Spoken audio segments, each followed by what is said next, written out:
Jadi dari dulu itu emang aku punya prinsip pentingnya personal branding. Jadi aku belajar ini sebenarnya dari salah satu algoritma sosial media. Intinya adalah kita mulai dari hal yang kita yakin bakal konsisten bisa dilakuin.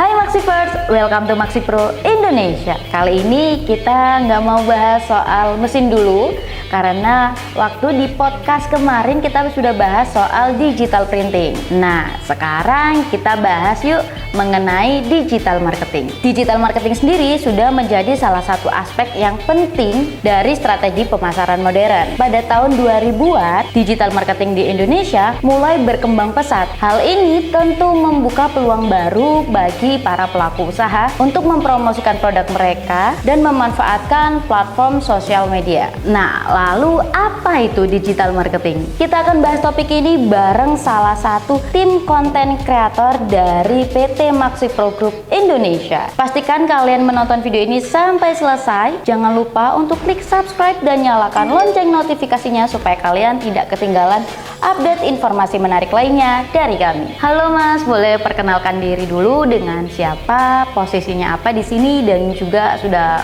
berapa lama bergabung dengan PT Maxipro Group Indonesia? Ya, halo semua Maxifers, nama aku Rian Satria.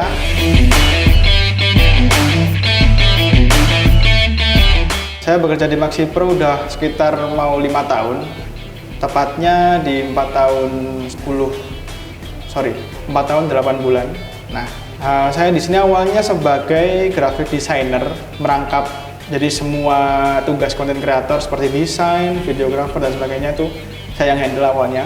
Lalu semakin berkembang Maxipro, saya lebih fokus, semakin kesini semakin fokus ke videographer dan chef editor. Oke Mas Rian, gabung dengan Maxipro ini sudah hampir 5 tahun ya. Dari sudut pandang Mas Rian sendiri nih, mengenai sosial media Maxipro, mulai dari awal bergabung sampai hari ini, apakah ada perbedaannya nih Mas Rian? Kalau dari sosial medianya sendiri sih, ini aku jawabnya dari sudut pandangku yang masih 5 tahun di sini, yang dimana dulu tuh sebenarnya Maxipro udah mulai aktif sosial media seperti YouTube dan Facebook dan Instagram. Itu yang handle langsung dari Pak Stevennya sendiri. Jadi Pak Steven sama Pak Kris. Gitu. Pak Kris selaku manajer Maxipro ya, branch manager. Itu yang handle cuman berdua tuh, mereka berdua dulunya.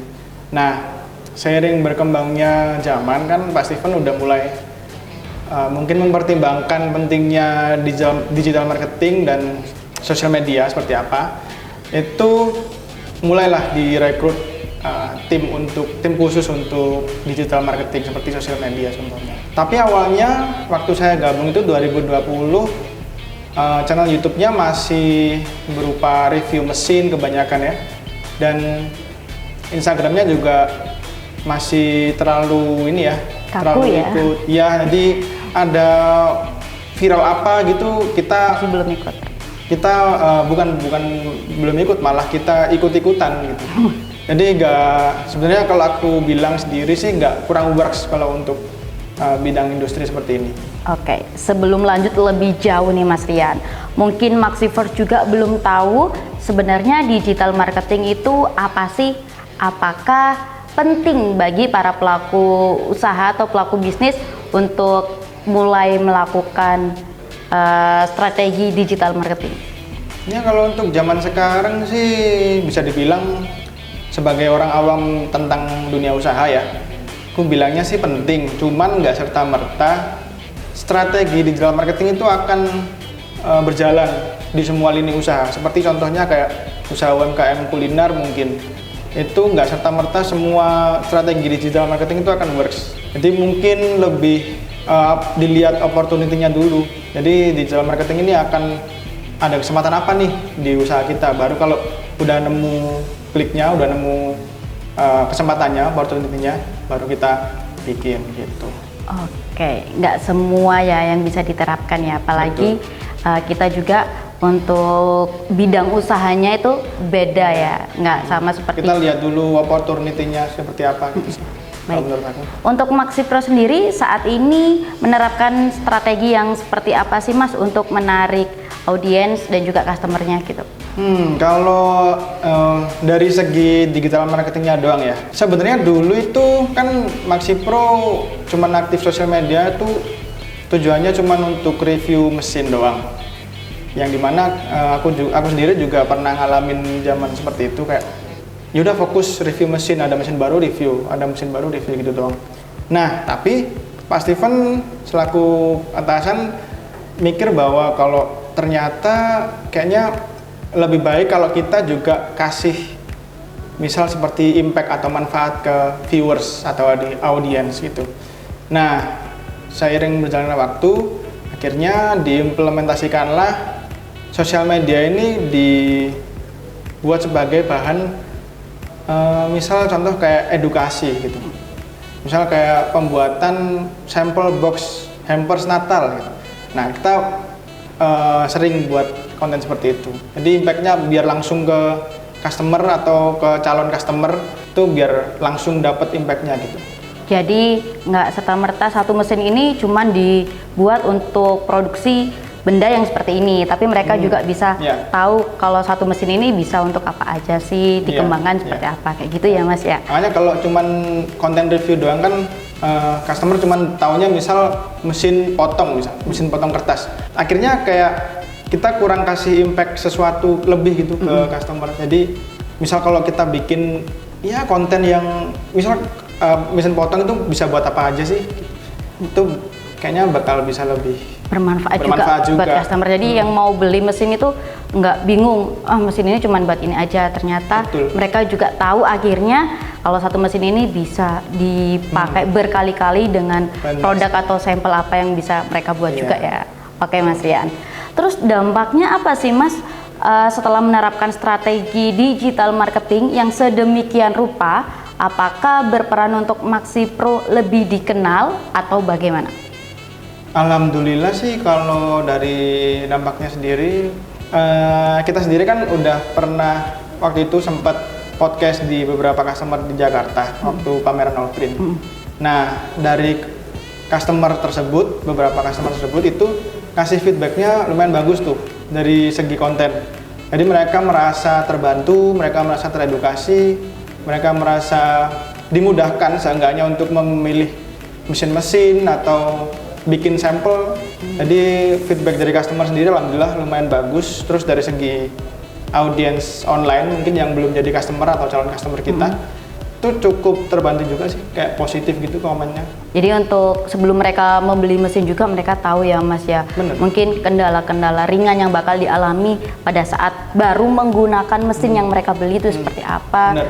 Terus tutorial-tutorial lainnya juga gitu ya Mas. Betul. Terus Maxi Pro sendiri ini kan tentu aktif ya memproduksi konten video seperti di YouTube. Terus seberapa penting sih konten video ini dalam strategi digital marketing di Maxi Pro? Ya, kalau aku jawabnya sebagai orang konten kreator atau digital marketing, tentu kalau dari segi branding dan promosi tentu cukup penting. Cuman kita nggak bisa mengabaikan faktor lain seperti after sales atau salesnya sendiri. Nah, pentingnya di sosial media atau digital marketing ini itu membantu untuk ujung tombaknya Maxi Pro. Jadi lebih ke brand awareness-nya. Jadi kita menyebarkan pengetahuan tentang Maxi Pro, mesin-mesin Maxi Pro, produknya seperti apa itu melalui sosial media. Gitu. Melalui video konten YouTube tadi ya Mas yang durasinya lebih panjang. Benar. Terus ini tuh apa ada dampak perbedaannya Mas dengan konten video review tutorial yang lainnya yang lebih panjang mungkin di YouTube, terus dibandingkan dengan konten video-video pendek, video ringan yang ada di sosial media? Tentu ada ya, walaupun memang beberapa konten memang dari YouTube diimplementasikan ke sosial media lain seperti Instagram juga ada. Cuman perbedaannya kalau di YouTube itu kita lebih komprehensif pembahasannya, kayak misal review mesin itu kita nggak akan mungkin cukup untuk menjelaskan review mesin itu dalam satu video reels doang. Jadi kita lebih komprehensifnya di video YouTube gitu. Cuman kalau Soal efektivitas dan efisiensi sih keduanya sama aja sih. Sama aja ya. Tujuannya ya yang penting Tujuannya ya. Tujuannya yang penting. Berarti saat ini MaxiPro aktif di beberapa platform media sosial seperti YouTube, terus apalagi sosial media lain? Ada 5 deh kalau nggak salah. Jadi YouTube, Instagram, TikTok, dan YouTube. Sorry, 4 berarti. Facebook. Facebook ya. Facebook, Instagram, Facebook. YouTube, TikTok. Instagram, YouTube, Nah, TikTok. 4 itu. Oke Mas Yan, setiap industri itu punya tantangannya ya Mas Yan ya. Khususnya di bidang distributor mesin finishing percetakan digital printing. Nah, tantangannya seperti apa sih Mas Rian? Kalau tantangan ya di digital marketing itu sebenarnya kalau kita mau memulai untuk masuk ke ranah digital marketing itu tentu kita harus melihat jenis produk dan niche-nya seperti apa. Kalau misal ini kalau kebetulan kan kita MaxiPro itu perusahaan mesin finishing yang dimana itu produknya sangat niche, jadi kita nggak akan bisa mencapai target impression atau awareness seperti produk-produk seperti fashion mungkin contohnya, kuliner atau dan sebagainya. Intinya beberapa angka yang kita peroleh dari views YouTube mungkin atau views Instagram itu kita harus lebih efisien lagi untuk mengolahnya menjadi mungkin conversion atau sekedar relasi mungkin gitu. Jadi tantangannya di situ, harus lebih bisa menyaring lagi lah istilahnya. Oke, karena nggak semua industri itu punya daya tarik yang besar ya seperti fashion dan kuliner tadi Mas Rian. Ada tips nggak dari Mas Rian sendiri untuk membuat konten yang efektif di industri percetakan seperti MaxiPro ini Mas? Kalau aku sendiri sih ini dari dulu itu emang aku punya prinsip pentingnya personal branding gitu. Jadi aku belajar ini sebenarnya dari salah satu algoritma sosial media. Jadi kalau misal satu kali kita bikin dia itu kontennya rame, maka kita akan bikin terus menerus gitu. Dan itu akan membentuk personal branding sendiri. Tapi kalau di MaxiPro sendiri sih kita menerapkannya itu lebih ke ini ya. Gimana caranya customer atau calon customer itu menerima manfaat gitu dari konten-konten kita. Walaupun memang kadang ada view turun, pasti ada kan? Pasti. Nah, apalagi kalau misal udah kena komentar yang negatif gitu kan, itu pasti ada lah. Cuman kita memang dari dulu itu mengimplementasikannya harusnya ke memberikan manfaat dari konten gitu. Jadi kita nggak serta-merta ngikut tren yang hype apa sekarang, tapi kita membuat trennya sendiri, kita ngebentuk kolomnya sendiri untuk audiensnya MaxiVerse. Karena emang percuma sih kalau menurut aku bikin konten itu mengejar tren atau viral gitu kan. Nanti kadang kedepannya juga nggak akan serame sebelumnya gitu. Musiman ya. Musiman. Benar musiman. Jadi mending kita bentuk sendiri, personal branding kita sendiri. Tapi kalau konten itu bermanfaat tentu itu yang berkesan nggak sih untuk audiens Mas? Benar. Terus bisa juga disebarkan luas. Dari tahun ke tahun juga pasti bakal kepakai videonya itu. Benar. Terus dari segi produksinya sendiri kan tim production juga ngerasa kayak ternyata konten yang kita bikin tuh bermanfaat loh gitu. Dia ada emosionalnya sendiri gitu loh. Bahkan ini ya pernah sampai ada yang ketagihan untuk dibikinkan konten yang serupa. Nah, tuh. Misal contohnya kayak ini deh, sesimpel mengatasi pisau tumpul pada mesin potong. Itu kadang customer ada yang request kayak gitu. Tolong bikinin dong konten buat ini gitu.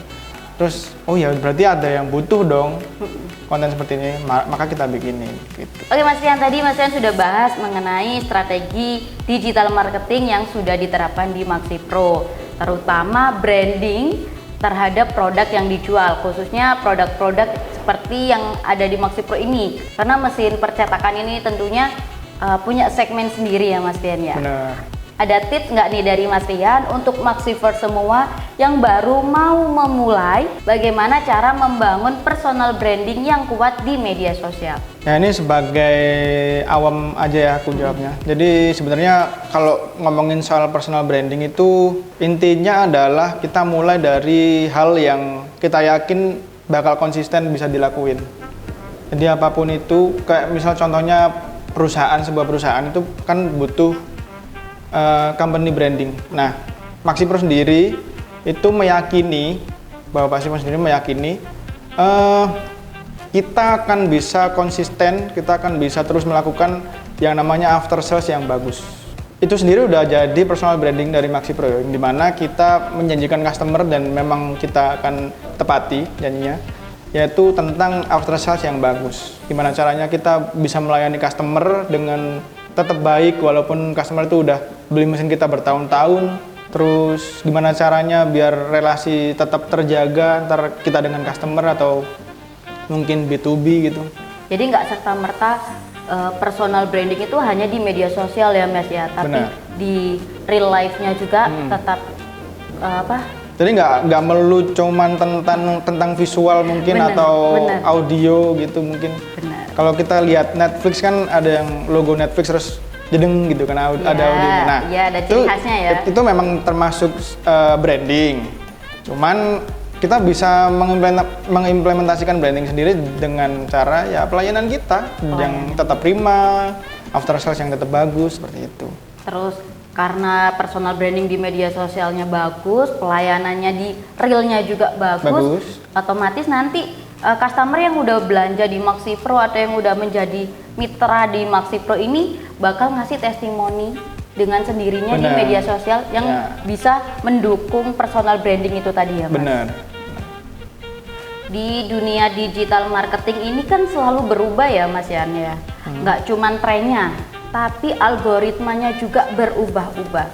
Bagaimana cara MaxiPro untuk tetap bertahan ya melalui strateginya agar tetap relevan, efektif meski tren terus berubah? Kalau saya pribadi sih lebih ke ini sebenarnya semua platform sosial media itu punya 3 aspek. Jadi aspek konten kreatornya, aspek sosial medianya sendiri, dan aspek penonton. Nah, kalau misal yang dibahas di sini adalah yang berubah-ubah itu sosial medianya, contoh seperti algoritmanya terus berubah, berarti kita harus melakukan pendekatan dengan 2 sisanya, yaitu antara penonton dengan konten kreatornya. Nah, seperti yang MaxiPro lakukan sendiri, emang selama ini kita emang nggak begitu memperdulikan ini ya, algoritma atau sebagainya. Cuman kita tetap fokus buat bikin konten itu apa sih impact-nya buat audiens atau calon customer kita, seperti itu. Jadi kita fokusnya ke situ Manfaatnya aja. ya, Iya. manfaatnya untuk audiens juga. Dari situ pun nanti kita akan tetap diinget tuh sama audiens. Oh, kalau misal mau cari tahu nih label cutting itu mesinnya bisa buat apa aja ya.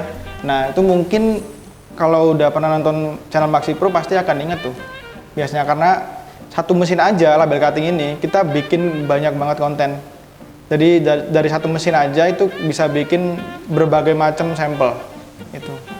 Dari konten-konten itu tadi juga bisa jadi ini ya Mas ya, komparasi audiens sebelum membeli mesin di tempat kita dibandingkan dengan di tempat yang lainnya juga. Karena emang itu juga bisa bikin mungkin ya, itu bisa bikin calon customer kita yakin nih, oh ternyata mesin ini bisa bikin berbagai macam sampel ya, seperti ini.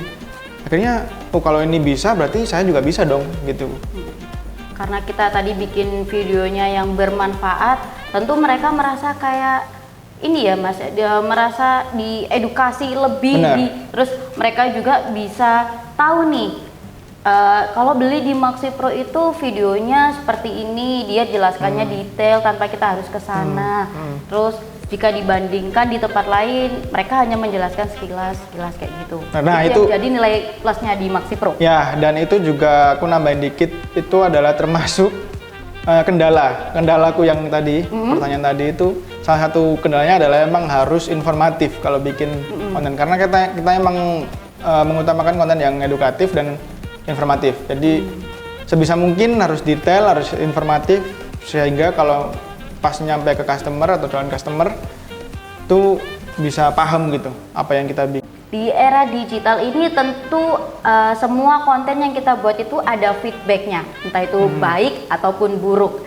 Nah, selama bikin konten MaxiPro ini, apakah ada feedback seperti komentar buruk dari netizen?